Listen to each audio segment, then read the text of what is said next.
Hola a tothom, el meu nom és Ion Xucassar i aquesta és la presentació final del meu projecte de final de grau. Eh, eh, volia fer una presentació en la que originalment incorporés tot un run del joc i anar parant-lo i anar fent explicacions de cada una de les parts que consideres importants. Però ho he intentat un parell de cops i el resultat sempre sortia amb un vídeo muntat de més de mitja hora. Així que el que faré és directament des de l'editor explicar les parts més importants del joc. Ho dividiré en dos parts, una serà el menú i l'altra serà l'escena.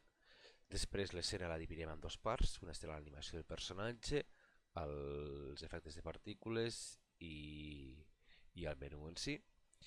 I el que és l'escena es dividirà també en tres parts, una part més visual, un de comportament dels enemics i l'altre de comportament dels objectes de l'escena, en aquest cas de mecàniques. Bueno, començant pel menú, si donem al play veurem com està animat el personatge i per observar com s'ha fet això hem d'anar primer de tot a Photoshop. Aquí és on vam fer el dibuix original, el vam repassar en tinta. El dibuix original és aquest que hi ha aquí a l'esquerra, que es pot veure més difuminat. Això és aquest aquí. És aquesta capa d'aquí. Després el vam escalar, el vam rotar i vam dibuixar-li el pèl en diferents formes. Així que al final això em va quedar més o menys d'aquesta manera. Cada dibuix de pèl és un frame. Per a que em quedés algo més coherent i més compacte, ho vaig portar a After Effects i aquí també es pot veure que aquí vaig incorporar el fons també i vam exportar amb un parell de bucles perquè després això, un vídeo. Aquest vídeo és el que s'ha fet servir a Unity com a textura que s'ha aplicat dins d'un component que es diu Render to Texture, que està aquí. S'ha servit aquest component, s'utilitza el Render to Texture, al Render to Texture se li posa és un component de Unity que permet fer textures mitjançant la càmera per renderitzar-ho on correspongui i el que agafa com a textura en aquest cas és el clip. Després, animació bàsicament és això. Després el sistema de partícules és aquest d'aquí, és ben senzill, té tres trets importants. El primer és les forces externes proporcionades per la zona de vent. Dos, la rotació de cada una de les partícules en cada un dels seus eixos i en aquest cas el color over lifetime, que li dona un gradient on al final a partir d'aquest punt el canal alfa li baixo perquè arribats en aquesta franja les partícules desapareguin. La velocitat també és important perquè si la modifiquem fins a 0 veureu que les partícules es queden aquí totes encallades i això evidentment no ens interessa. Continuarem amb els sistemes de partícules del menú. En aquest cas d'aquest efecte de tinta són sistemes de partícules composats per 4 sistemes de partícules que estan aquí. Totes pengen de Inc1, Inc2, Inc3, Inc4. La gràcia que tenen entre ells és que tots tenen un delay que el que fa és que apareguin un darrere l'altre simulant aquest efecte de tinta. La darrera, aquesta la 4, és la que fa de gota i se li aplica una gravetat, una modificació de gravetat i se li fa una modificació de la mida al llarg del temps només amb un eix. Com a curiositat, pel text he fet servir un plugin que és propietat de Unity que es diu TextMesh Pro, que converteix els textos en malles i que permet tractar-los d'una manera molt eficient i molt interessant, o sigui, per fer moltíssimes modificacions amb ells. Crec personalment que és bastant millor que el que porta Unity per defecte, que de fet aquest del TextMesh Pro és de Unity. Aquesta és l'anàlisi del que seria el menú. Ens anirem a l'escena pròpiament dita.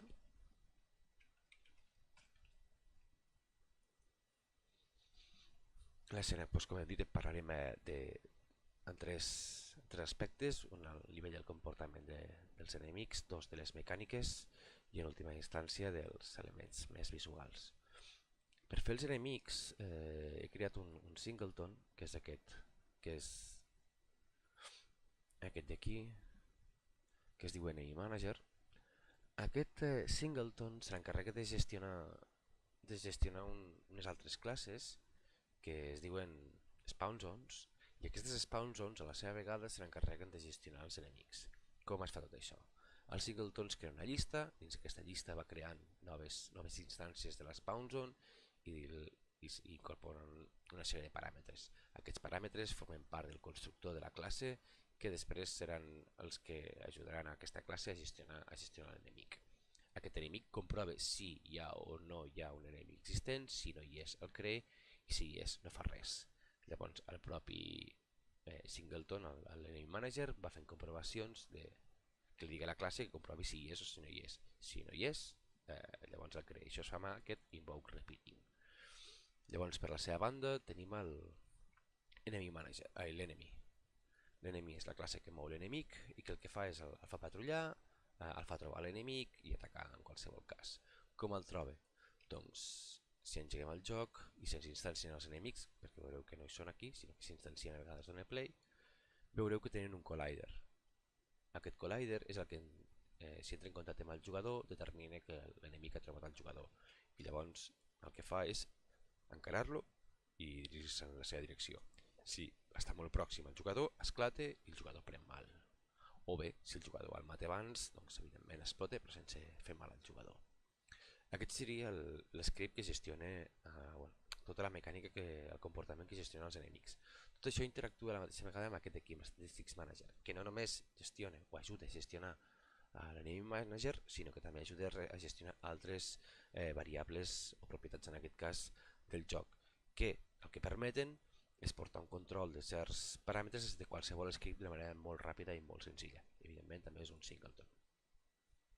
He triat singletons per gestionar el joc perquè crec que és un patró que funciona molt bé a l'hora d'ajudar a gestionar especialment classes entre scripts i que en altres ocasions he vist que m'ha funcionat molt bé, així que hem continuat amb aquesta tònica. Per, per analitzar també el que s'ha analitzat també és el personatge en si i l'escript que el gestiona, val? Que és Player Controller. En aquest cas el personatge és aquest d'aquí, és un personatge amb una malla 3D. He tingut que, per raons d'overlapping i aquestes coses, he tingut que fer que el personatge no estigués apegat a la malla, sinó que estigués una miqueta més en fora. Això em provoca problemes en altres zones, com per exemple en el pont, perquè se'm mover la peix i tal com tinc muntat amb la càmera és complicat arreglar-ho això amb aquesta manera.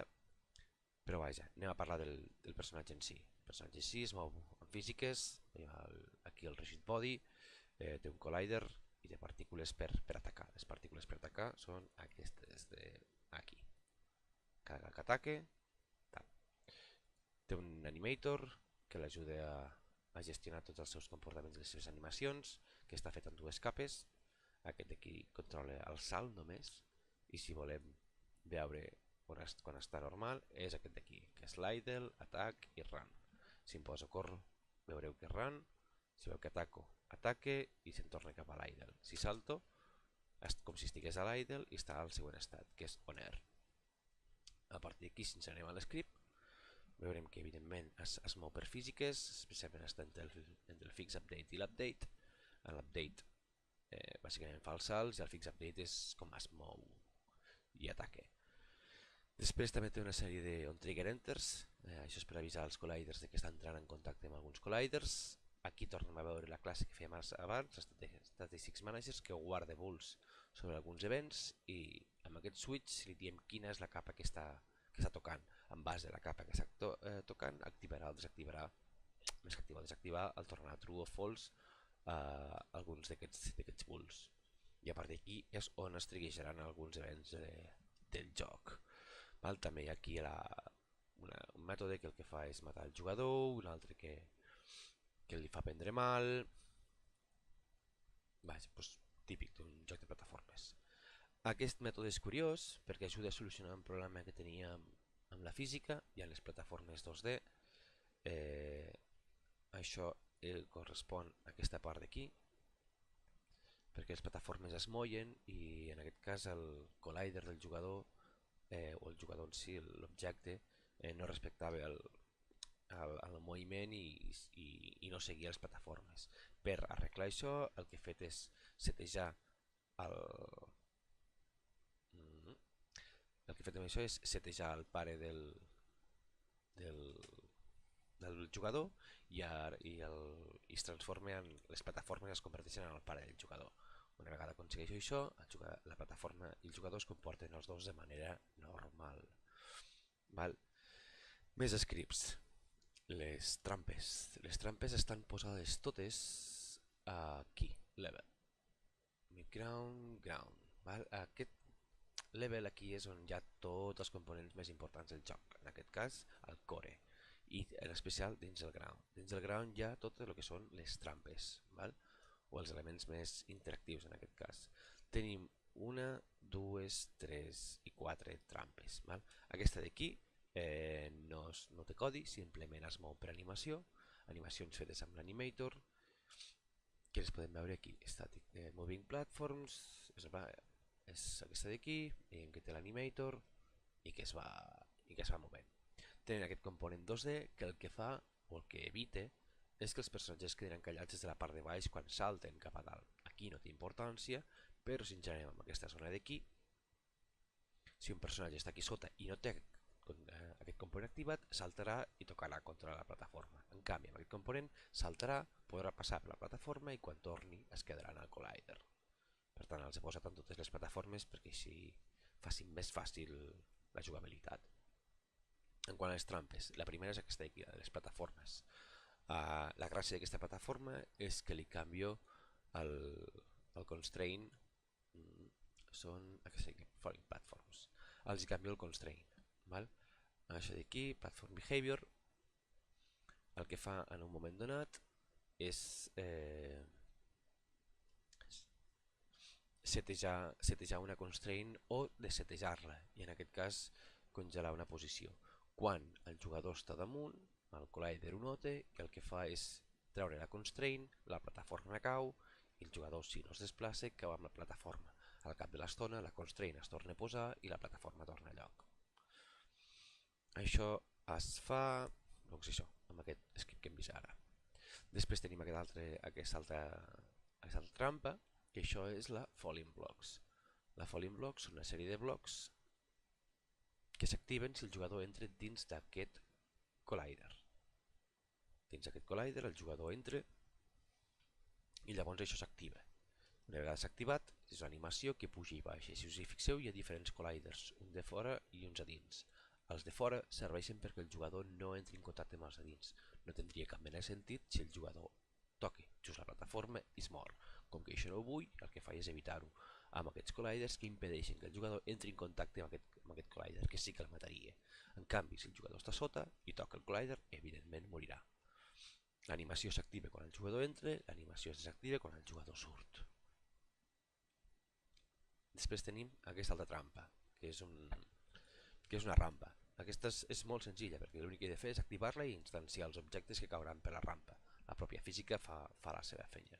Com ho faig? Doncs Rolling Stone. Curiós, no? Tenen un collider, que és aquest d'aquí, que el que fa és activar i desactivar la trampa. Una vegada la trampa s'activa, si ens anem a l'escript que ho gestiona, que és aquest d'aquí, Ground Controller, aquí tenim la Rolling Stone, que és l'objecte que instanciarà. Veiem que ho fa aquí. Una vegada entrem a aquell collider, o sigui que això es torna true, instancia el clone i el deixa caure. Com que el deixa caure, la física fa la seva feina, cau, i si el jugador no l'esquiva li farà mal. En aquest cas també hi ha un collider, que és aquest d'aquí, que el que fa és quan la roca toca aquest collider, la roca explota, perquè si no les roques se m'acumulen. I de trampes ja no n'hi ha més, són totes aquestes les trampes que tinc. Sé que això està buit, que no hi ha boss final, però m'ha faltat temps per omplir-ho en aquest cas. De fet això havia de ser com una mena de bosc o més que de bosc, com una zona húmeda dins la cova. Aquí hi havia d'haver una clau per activar una porta que no he pogut posar i al final un boss final, però que per problemes amb el modelatge tampoc he pogut incorporar. Doncs això seria, per un costat hem parlat dels enemics, per l'altre costat hem parlat de la mecànica del jugador i de les trampes, i ara anem a parlar una miqueta a nivell visual de com és el joc, vale? De com està construït. En aquest cas la part més important i més fonamental segurament sigui el fons, que és aquest d'aquí, que és la part principal, el ground. És un sprite gegantí, és enorme, aquí no m'he estat de que sigui petit ni que estalvi, aquí té molt detall, si us fixeu una textura de 8192 per 8192. No sé si comprimint-la més augmentaria millor la qualitat, diria que no, perquè ja està diria que pràcticament al màxim, però bueno, de totes maneres ho provaré. Està pintat a mà i està fet en Photoshop, val? A la memòria es pot veure el procés, hi ha un gif al respecte. Després també tenim decoració. Per començar parlarem de les plantes. Les plantes estan fetes amb el terreny de Unity, val? Que em permet, en aquest cas, fer un objecte que quedi tal com això. N'he fet un parell de diferents, els he anat combinant i al final aquest ha sigut el resultat. Si ho mirem més a prop, veurem que aquí tenim diferents pinzells amb el board que he fet servir, que també està posat a la memòria, i a partir d'aquí simplement és qüestió d'anar tocant paràmetres, editar el pinzell i la textura amb aquests paràmetres d'aquí per que ens surti més o menys aquest resultat.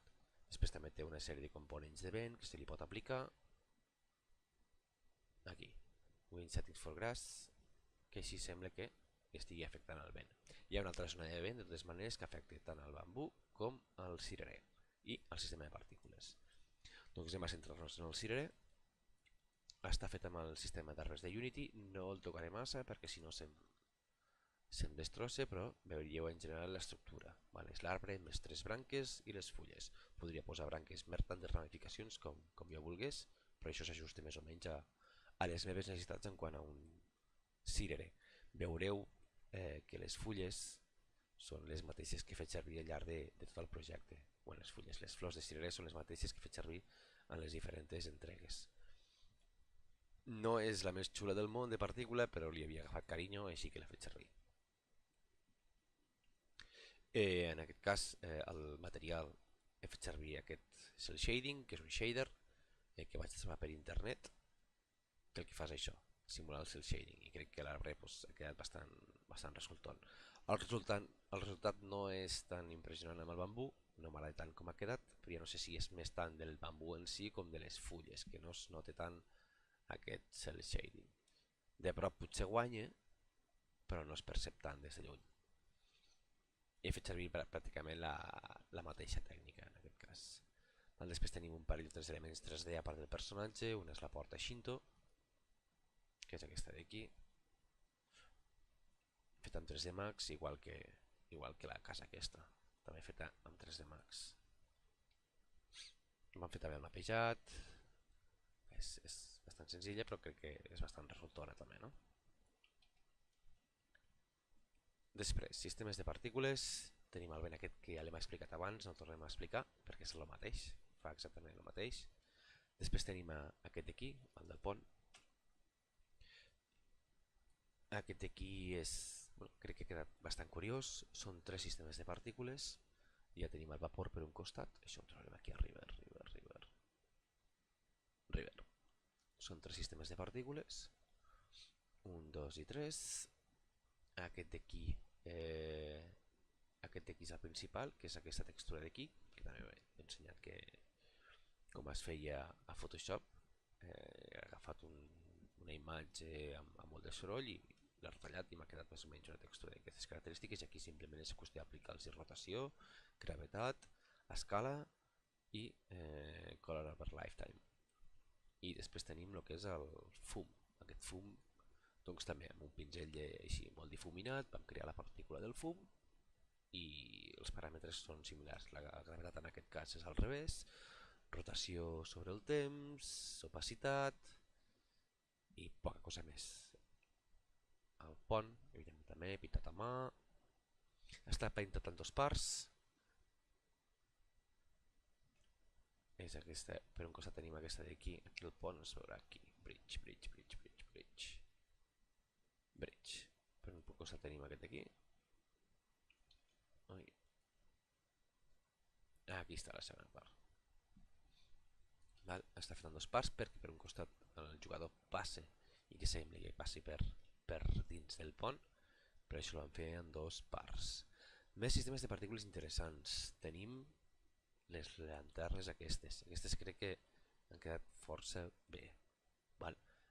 Són unes làmperes que estan també dins de la decoració d'aquestes d'aquí. Aquesta, per exemple. Val? També està tot pintat a mà. Hem fet servir les skin joints per fer la cadena i també hem posat sistemes de partícules en l'interior. Hi ha tres sistemes de partícules, dos que es mouen a nivell local, dos que es mouen a nivell local i un que es mou a nivell global. Val? A nivell local, si jo moc l'objecte, veurem que es mouen amb ell. En canvi, els que es comporten a nivell global, doncs això, es mouen al seu llibre albedrío. Val? I crec que queda força bé. Així, això, si ho toquem nosaltres es trenca, però si no, no es trenca. Després ja tenim, és veritat, tenim un altre script aquí que bueno, és qui s'encarrega de controlar la UI en si, perquè també mostra la vida aquí dalt a l'esquerra. Ara no es veu perquè evidentment la UI està aquí, val? Que es diu UI Manager, si no recordo malament. UI Manager, aquest d'aquí, que el que fa és que una vegada el jugador està mort, doncs el que fa és un fade in de l'escena i posa una sèrie de frases que estan incorporades dins d'un altre script que es diu, si no me'n recordo malament, constant strings, em sembla, constant strings aquí, val? I la definició, que són aquestes frases, val? He fet públiques i constants perquè sempre seran les mateixes i així serà fàcil accedir-hi. Les poso dins una llista i les roto dins de la UI. Això es fa, hi ha un random range aquí. Aquí hi ha un random range i el que fa és incorporar una de les frases una vegada el jugador és mort. Si el jugador arriba a un punt determinat, en lloc d'això apareixerà un to be continued i si vol el jugador podrà tornar al menú o bé tornar a començar o sortir. Doncs què més? A part d'això tenim un altre sistema de partícules que també crec que val la pena comentar, és els núvols. Els núvols en aquest cas són gestionats per aquests dos sistemes de partícules que la seva curiositat en aquest cas és que són dos sistemes de partícules i hi ha quatre partícules diferents. Val? En aquest cas aquí és com he après a gestionar això, que un sistema de partícules pugui randomitzar més d'un tipus de textura o més d'una partícula de textura de partícula. Com es fa això? Doncs primer de tot s'ha de crear una textura que tingui diferents textures. Val? Se les ha d'ajuntar totes amb una. En aquest cas, aquest és la textura original, les quatre formes. S'ha de tindre ventilejat, tenint en compte les distàncies en vertical, i només que tingui només una columna. Per què? Perquè una vegada això estigui deixat d'aquesta manera, si ens anem al sistema de partícules i activem Texture Sheet Animation, veurem que ens demana quins styles volem fer servir. En aquest cas volem fer servir només una columna, per tant la X serà 1, i volem fer servir 4 files. Single row, això vol dir que tota l'animació serà només una fila, i aquesta altra opció que ens permet randomitzar qualsevol de les files. Per tant, així ens queda doncs, uns núvols que són d'entre 4 opcions diferents. I tenim dos sistemes de partícules, simplement el que ens he fet és el mateix sistema de partícules que comença una miqueta més tard. Doncs això és el meu joc, poca cosa més. Hi ha hagut alguns inconvenients, algunes dificultats, especialment amb la física, especialment amb aquesta zona. degut a que resultava frustrant acabar d'ajustar colliders, materials de personatge, que llisqués correctament, que saltés correctament. Al final més o menys ho hem arreglat tot en totes les zones, crec que el personatge es mou bastant fluid. Se m'oblidava també cal una cosa que també crec que és important, que li acaba de donar un toc final al joc, que són els efectes de postprocés. Aquests s'apliquen sobre la càmera. Aquí hi ha un script que es diu Post-Processing Behavior, que té aquest component. Aquest component permet configurar un munt d'opcions al respecte, anti-aliasing, boira, ambient occlusion. Molts no els he posat perquè consumeixen moltíssim i crec que el joc ja es mou en uns nivells estables que està bé, que no crec que s'hagi tocat massa més. Per exemple, l'ambient occlusion és prohibitiva, no la puc posar aquí. El bloom sí, és molt suau, com podeu veure, tots els efectes que he posat són molt suaus, podríem intensificar-los, però no és el que volem, no és el resultat que estem buscant. I també al final he posat la vinyeta, que crec que li dona un toc bastant interessant al joc, donant-li com si fos mig còmic o dibuixos animats fins i tot. Llavors, parlant dels sistemes de postprocés, crec que amb això ja està pràcticament tot el que crec que és important comentat. No, m'oblido d'un parell de coses. La primera, les tiles, el fons, el canvas, el canvas, la imatge del fons.